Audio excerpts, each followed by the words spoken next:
Welcome back, everyone, to Planescape Torment. You're here with Randall Lefebvre, otherwise known as DraxxKraven, when I am honestly surprised that prostitutes are soliciting the Nameless One. Just, I don't know, fucking look at them. Alright, we got Miriam here. What's up? This old woman stands silently by the wall, staring off into the distance. She seems to be unconcerned with the flow of traffic around her, and clutches a wooden pole from which dozens of small fish are dangling. Greetings. Oh, hello, sir. She squints at you for a moment, trying to discern your identity. Oh my, yeah, I was thinking you're one of my regular customers. She proffers her fish pole. Tuna, sir? Mackerel? Sea cucumber? No fish, thanks. I had some questions. Her mouth presses down into a tight-lipped frown, and she stares out of your shoulder. Look behind you. See what she's trying to look at. You can see nothing of interest behind you. As you turn back to her, you catch her looking at you.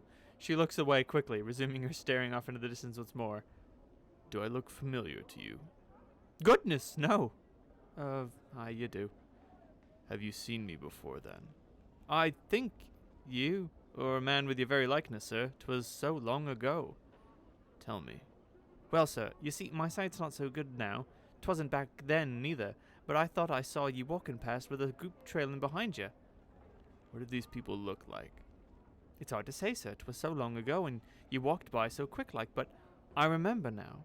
The way you held your head up. There was a woman following you, trying to stop you, to get you to turn around and speak to her, but you pushed past her. What happened then? Beautiful woman she was. Looked so sad, so angry, all at once. She stood there for a moment, then followed along behind you just the same, hustling to catch up. You had said there was a group. Who else was there? There was at least 2 other gentlemen with you, sir. The only one I remember too clearly, though, was tall, thin. Reeked of bub, he did. I smelled him from across the way. Looked like he hadn't bathed in ages, too. He followed you close. He did and never said a word. Acted like the woman wasn't even there, even when she bumped against him, trying to stop you. That's all I can remember, sir. Give her some copper for her time. How much do you want to give the fishwife? 20. Fuck it. This has been very valuable. I had companions. She stares at the heaving handful of coins for a moment, as if unsure what to do. You hold them a bit closer, and she finally takes them, laughing uneasily. Oh my! Well, thank you, sir. May the Lady Shadow pass you over, and fortune always find ye. Please, come and visit me any time. Thanks. Farewell. Nope. All right. Kreven? This foul-looking man is quick to notice he's caught your attention. In moments he's upon you, hawking his wares. He carries a long wooden pole. Dozens of skinned and cooked rats dangle from it. As he speaks, he gestures to them with a broad, filth-encrusted hand, smiling a yellowed, snaggle-toothed grin all the while. Oi, Cutter, how you doing there? What sort of delicious ratsies is you interested in finding today?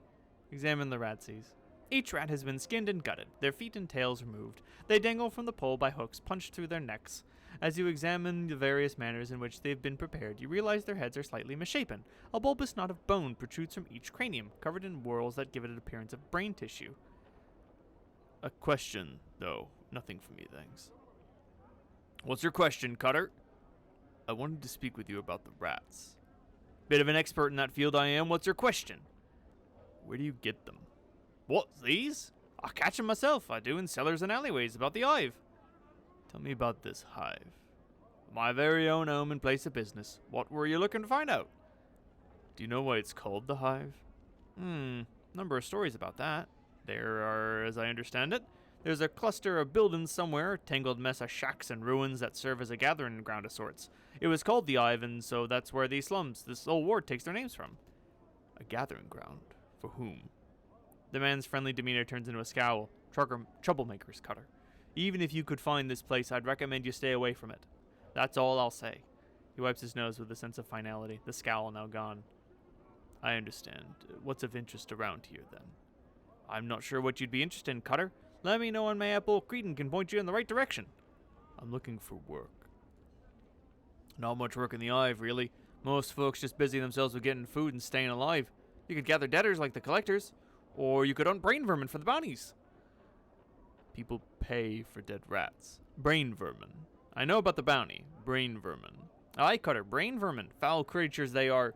Now, your normal rats, they just eat stored goods and multiply, spread disease and all that. Nuisance, really. No more. Your cranium rat, though. brain vermin. What I go after. They're just trouble. When you get more than a handful and little pikers together, they start to get smart on you. Sometimes real smart. They become more intelligent. Sure as I'm standing here before you, they do. If I ran across more than 2 score of them, I'd flee from my case just like that. He snaps to emphasize the point. I would. You get that many of them in a pack, why they get smart as a man, they do. Go on. Here's my best advice for you, Cutter. If you're bent on catching brain vermin, stick to small packs. A dozen or so at most, but I'll tell you, you run into more than that, more than a couple dozen, you run like you're in the shadow of the lady. Why? What is there to fear? Sorcery, Cutter. Sorcery. You get enough of those little fiends in a space and they gain all sorts of odd powers. Make a basher's brain pour out his ears, they will. Downright frightening. It's just wrong, I tell you. That's why Sigil's so eager to be rid of him. The bounty and all that. Sigil. Sigil. The cage. What were you looking to know, Cutter? Why do you call it the cage? He shakes his head and laughs, causing the dead vermin on his rat pole to wiggle about. You see, Cutter, it's on account of all the doors. Some folks call Sigil the city of doors. Magical doors, they are. Everywhere, too. They lead to anywhere, and I mean anywhere. Here's the trick of it. They're all locked. So it's more a cage than anything else. You can only come in if you got the right key. Right. Okay, I see. Another question. Who are you? What, me? I'm Kreeden. Sometimes called Creed, the butcher of rats. You certainly seem friendlier than most around here. Well, Cutter, I try. Result of my business. I thinks most folks around here are a peery and downright and friendly lot. But I want every Cutter to know that Kreeden's always got a warm smile and a piping hot fresh ratsy for him. I had some other questions. Can you tell me about the Lady of Pain? Aye, the Mistress of Sigil. I don't talk about the Lady Cutter, and you shouldn't go asking about her neither. It'll bring ill luck on you, it will. He makes a semicircular sign over his chest. Something else. I'll buy a rat. Good, Cutter. What sort would you like? I got 'em baked, spiced, boiled, and charred. All fresh, all scrumptious, and only 3 coppers for 2. Charred. I can't imagine having a baked or boiled rat. I'll take it charred, please. You hand over your coppers, and in one swift motion, he runs a pair of charred rats through with a wooden skewer, unhooks them, and places them in your hand. He winks at you. Enjoy, Cutter! Eat the ratsy. The rat's burnt and crispy outside, but tender and juicy within. It's a bit greasy and rather rich, tasting of some other meat you're sure you've had before. The man looks at you expectantly. Did you like it? Wouldst you like another? No more for me. Farewell. Huh. I love how I have the ability to just eat shit. No reason. I can just eat, if I'm hungry. The Office of Vermin Disease Control. Phineas T. Lort, the 39th. It's a wonder the Hive isn't overrun with vermin. You see a squat man with rash-covered skin and several pustules covering his face. His clothes seem to mark him as some sort of an official, but they're dirty, wrinkled, and covered with rat hair. As you watch, he idly scratches himself with his stubby fingers. Greetings. Oi! The little man shrieks and jumps, startled, clutching his heart. He takes a deep breath and pushes his spectacles up his rash-ridden nose. Yes. What is it that I can do for you? He scratches his nose and looks you up and down, studying your scars. I have little to nothing in the till, so if you've come to plunder the premises, this locale is ill-chosen. I'm not here to plunder the premises. Who are you? I'm respected Phineas T. Lort, the 39th, in charge of this Hive branch of the Office of Vermin and Disease Control. It's my distinguished privilege, he scratches his chest and puffs up, to inform you that we, in the bureaucratic sense of the word, we, meaning to encompass the Sigil bureaucracy as a whole, are accepting bounties on all manner of vermin strays that infest the fair streets of Sigil, hub of the multiverse and city which sits at the center of all things, the center by which all other cities are measured. Bounties. Updated my journal. Yes, we in the bureaucratic sense of the word we, meaning to encompass the Sigil bureaucracy as a whole, are accepting tangible proof of the eradication of brain vermin, aka cranium rats, from the Hive area where they have clustered quite thickly for the past many years. As a recent census of the vermin population has shown, I am empowered by the Sigilian bureaucracy to pay a bounty of 1 copper common per cranium rat delivered to my branch office. I see. Well, I better be going then. Farewell.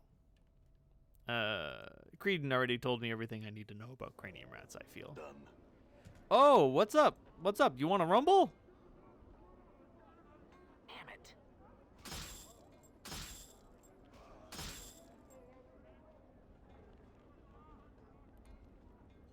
Unfortunately, killing the thugs of the Hive is kind of difficult, considering how good they run. Oh no.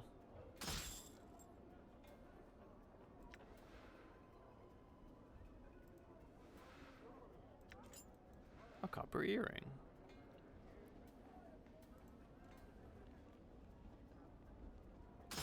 Dear God. For a second I was like, oh man, I wonder if I'm gonna have to use my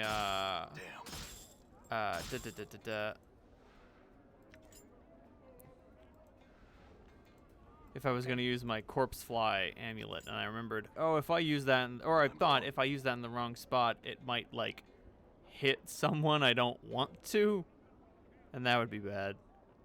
Crier of Es Anan.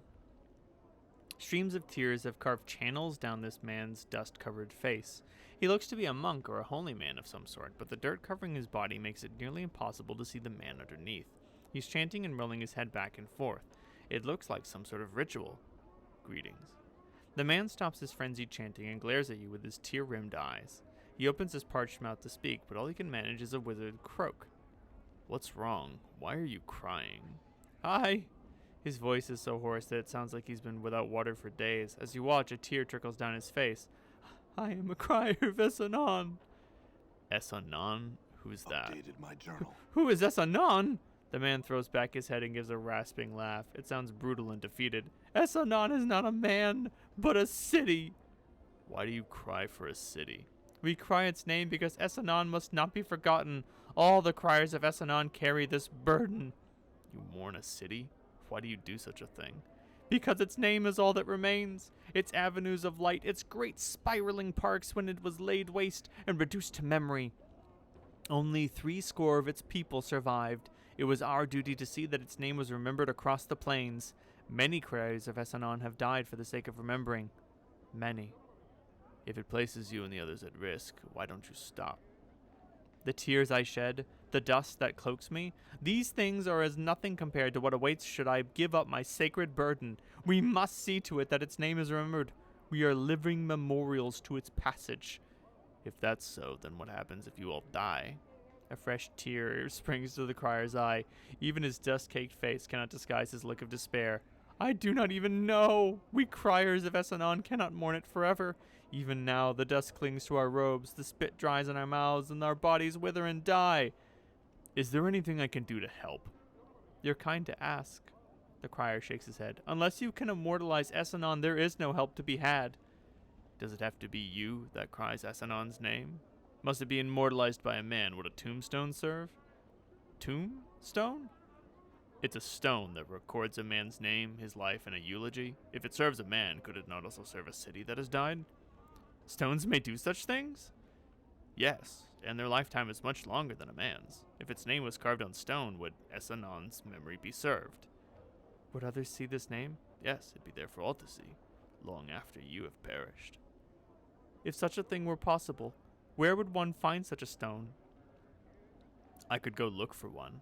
If I find one, I could see to it that Es Anan's name is carved upon it. You would do this? You would be setting all the criers of Es Anan free. But a score of us remain. The burden of remembering would be over after so many years. I would do so. I will return when the name is carved. Updated my journal. Well, I happen to know a place where names can be carved, memorializing them forever.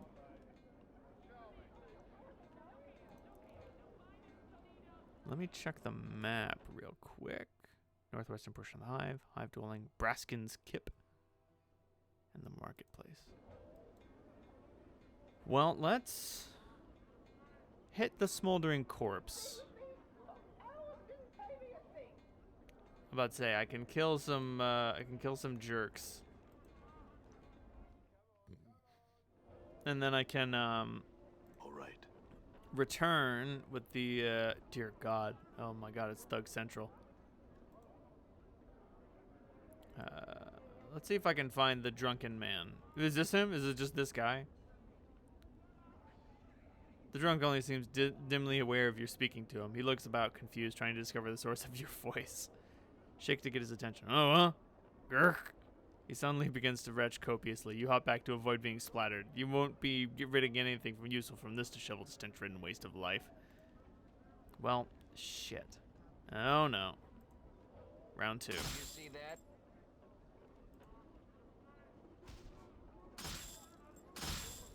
Fuck. Done. Sure, why not?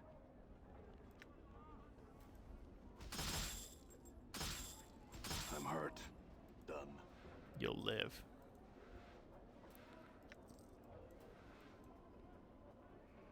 Maybe it's this drunk. Greetings. Never mind. Done. July? Oh, wasn't that who I was looking for? You see a thin man with stained clothes, a hooked nose, and 2 stubby horns jutting from his forehead. He's stumbling about and muttering to himself. He stinks of brine, vomit, and cheap wine. Are you July? If so, Craddock needs you back at the marketplace. Craddock? Oh, Craddock, my generous boss. Well, you can tell him this. He can bike off, and he's a filthy dog, cur of the lowest sort, and July's not a-working for him anymore. He jabs you with his finger. You tell him that. I'll tell him from a distance. Farewell. This should be the smoldering corpse, right? Has to be. The very same. Drusilla? This is a woman with fading bruises on her face and arms, and a look of despairing longing on her sunken eyes. She might have been pretty once, but those days were a long time ago. She turns slowly to face you. Life pours into her features, and the spark of sardonic light that dances in her eyes now makes you wonder if your eyes were deceiving you. Welcome to the smoldering corpse, scarred man. Who are you? I am Drusilla, and you must be clueless. Don't ask me how I know that. It just shines off you. Shines, right. Answer some questions for me. Aye, traveler, what is it that you seek? Looking for a journal. Have you seen one? A journal? Oh, sure. I've kept an eye out for all stray journals, just in case some scarred man walks into my favorite bar and starts asking about it. Do you ask that of everyone you meet? What a fascinating life. Just answer my questions. Let's get through with this. What can you tell me about this place? Here, this is the smoldering corpse. Though the person smoldering ain't dead yet, he's just keeping himself alive till someone comes along to help him out. Sods who like to see people in pain come here. Fiends like it. Folks who don't much care for being spothered come here too. The name alone keeps out most of the Burks. Who is he anyway? Updated my journal. The despair you saw in her face before flits across it again like a black-winged shadow before she masters herself. That's Ignis, one of the greatest wizards ever to come out of this slummy excuse for a cesspool.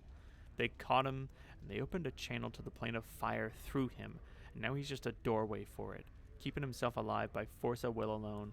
If someone could douse him for a few moments, it'd give him back his life again. But they don't make enough water to do that. Someone could be able to find something. Can you answer some more questions? What's your connection to him? Her voice practically throbs with a deep ache. I was Ignis's lover, and he my beloved. He loved the flame more than me, and now has become the flame. And because I love him, I love the flame. But that's all done with now. Now I wait for him to douse himself. I sell what little I have just so I can be near. I understand. Farewell. If you can get over the smell, this ain't a bad place to call Kip. Candrian? Some sort of ghost man? Dakan, Ilquix, Aleus, a mercy killer patron. Oh? Aethelgrin and Tegorin. Well, place seems to be a little crowded. And Mokai. Alrighty then. Well, let's start with the left side and work our way to the right, like reading a book. Ebb Creek knees. Let's talk to this guy. You see a slightly stooped old man with a full gray beard and a lion's mane of green hair. He wears a couple of shoulder guards as armor, and he keeps a helmet nearby. He smokes a pipe and carries a pouch of tobacco around his waist. He looks pretty strong, but he's a little plump and also appears to have some sort of breathing trouble. Well now, aren't you a sight, lad? Never have I seen so many scars blanketing a fella. Like a scar cloak you're wearing. Where you been hanging out in the grain thresher? Oh, I'm just jesting with you, lad. No offense meant. I hope no offense taken. I'm Ebb. He extends a hand. Greetings, Ebb. His handshake is firm. Now I hereby tender my apologies for the unfair jesting, lad. Hope no hard feelings. Can I buy you a tankard or two of something to smooth any ruffled feathers? No. Fair enough, lad, fair enough. He puffs on his pipe, pauses a moment or two, and says, So what can old Ebb do for you on this fine Sigil day? I had some questions about this place. Oh, well, I gathered that, just to look at you. I mean, you don't look like you're from around these parts, lad, and look a little too out of sorts to be a seasoned native. So what can I help you with, lad? You need to know the lay of the land? Who are you? Ebb Creekney's third measure of the harmonium, now retired, and being a tout with one's voice, since I don't step as lightly as I might these past 2 or 3 decades. Now, lad, who be you, and what might your troubles be? Third measure of the harmonium. Ebb puffs up slightly in pride and gets a semi-stern look on his face. Aye, third measure of the harmonium. Though I haven't served a tour duty in many a decade. Pushing a quill wasn't up my alley after all the fights and skirmishes I've been in, so I just bide my time keeping tabs on things down here in the Hive and helping out little where I can. And you look like someone who might need a hand. Are you in some kind of trouble? A few troubles. Oh, now, well, I hope I wasn't nothing too serious now, but I'll leave that for yourself to say if and when you feel like talking about it. Don't mean to press the point, no. That'll get you in more trouble around here than anything else. I am missing a journal. You're missing a journal? Was there more to the journal than just pages and words? Otherwise, I can't imagine too many bloods who'd bother themselves with letters unless it was really hot and spicy. Not much use for books I've learned around here. I don't know where you might find such a thing. Ebb pops on his pipe and then he snaps his fingers. But you know, lad, if Farad is the one who scraped you off the Sigil Street, then he might know the dark of where your stuff is. It's most likely in his larder. If you ask me, a dead man's usually in no position to keep his possessions when the collectors stumble across his body. Well, tell me about Farad. I think I was supposed to mention that I woke up in the mortuary and he was supposed to ask more and I was supposed to explain and he was supposed to be a good guy, but I'm way too... but now it just reads like, oh, he knows more than I told him, so he's fucking up his story. Either way, let's see where this ends up. Tell me about Farad. Well, now, I don't know everything there is to know about old Farad, but I know some of the dark surrounding him. If you're determined to track down that spider and nail him to a wall, then I suppose I could spill some of the chance so that you know what you're tangling with. Farad dug his nest deep into Ragpicker's Square not too long ago, got a bunch of collectors and gangs together and started what could almost be considered a collecting a faction. Be that as it may. So where can I find him? Well, lad, if you're looking for Farad, which I would say is pretty barmy of you, you're a little off the beaten path. You want to be finding Ragpicker's Square. Chant is that Farad set up his kip somewhere in the square. Even an old fella like me's been around the ring a few times, so I don't exactly know where. I figure that Farad wants to keep the dark in his location dark. If you're all bound and determined to go find him, go to Ragpicker's Square and try and dig up Farad's location from some of the locals. Try and be careful about it, since there's plenty of the square that would make a gut harp out of you as soon as look at you. I feel like that woman sent us in the wrong direction. Huh. What other places would you recommend? Well, this is perhaps the best kip you could have wandered into from the start. Judging by your tattoos, you might be partial to having designs on your body, in which case there's a tattoo salon a little spireward from here. You want to stay away from the alley of dangerous angles, if you can. Ignis torched that place not long ago, and ever since a bunch of bad bloods have set up their kip there in the stretch of the desert. I see. Tell me about Sigil and its environs. Ebb laughs loudly. You don't think small, do you? If you want to know what's out the city, go talk to Kandri and Ilborn over there. He's the traveler of this place. As for the rest of us, well, I can tell you of the lady, the Dabas, keys and portals, the ways we keep track of time, the way the city's laid out. What was it you wanted to know? Tell me about the lady. Well, now, not many of us know much about her, lad, and I'm figuring even those that know more than little don't know too much more. She's a mystery, she is. And even should you run across her, powers forbid. She's silent and deadly. She's not evil, far as I can tell, but she keeps the dark about it, and herself. And Sigil's pretty tight. None's been able to penetrate it. If they have, they've been mazed. Mazed? What do you mean? Aye. Sometimes bloods'll be packed off to take a place where they can't do no harm. The lady, see, she'll take a bit of Sigil and make a little dimensional pocket out of it. A maze. She places those that have crossed her in there and lets them rot. Now you can't escape getting mazed once the lady sets her gaze on you, lad. She'll get you eventually, no matter how hard you try and dodge her. You'll be walking down an alley, or about to step through a portal, or take a left turn down a street. You've gone many fold times before, and suddenly you're someplace you don't recognize. Now, mazes aren't escape-proof. There's always a way out of each one. A portal the lady places there. You just have to figure out where it is and how to use it. Huh. You know a lot. Tell me about Sigil's time. The way we measure time in Sigil's by the brightness of the sky. See, we haven't got a sun and moon like most worlds. We just got this everlasting haze that brightens and darkens at regular cycles. What most folks call midnight, we call anti-peak. What they call noon, we call peak. See, it's based on the peak and anti-peak of the brightness. So when someone says about 5 hours past peak, that's what they mean. Wow, I actually never asked these questions. Tell me about the city's layout. Whew, let me wet my tongue. He takes a pull from his tankard. The city floats about an infinitely tall spire. The spire. It lies on its side like a discarded wagon wheel, but there's no spokes that connect it to the spire. It's divided into 6 wards, each of them with its own function. Right now, you're in the Hive. I think the purpose of the Hive is to be squalor for the rest of the city's grandeur. Factions, philosophical clubs, or gangs, if you prefer, divide up running the city between them. Were you in a faction? Oh, now hold on, lad. I'm no has-been faction member, they say, and you're right, and they're right. That once you're out one of the Harmonium, you're a Harmonium for life. We're the Bloods that try and make sure Sigil stays out of trouble. No rocking the spire, no folks getting too over-enthusiastic about hurting each other, keeping the city down to a low roar. We try and keep the peace, lad, and most times we do a decent job. I had some other questions. Nothing, I suppose. Farewell. Well, now we know a little bit more about Sigil. And a little bit more about ourselves. And a little bit more about rats. Yeah.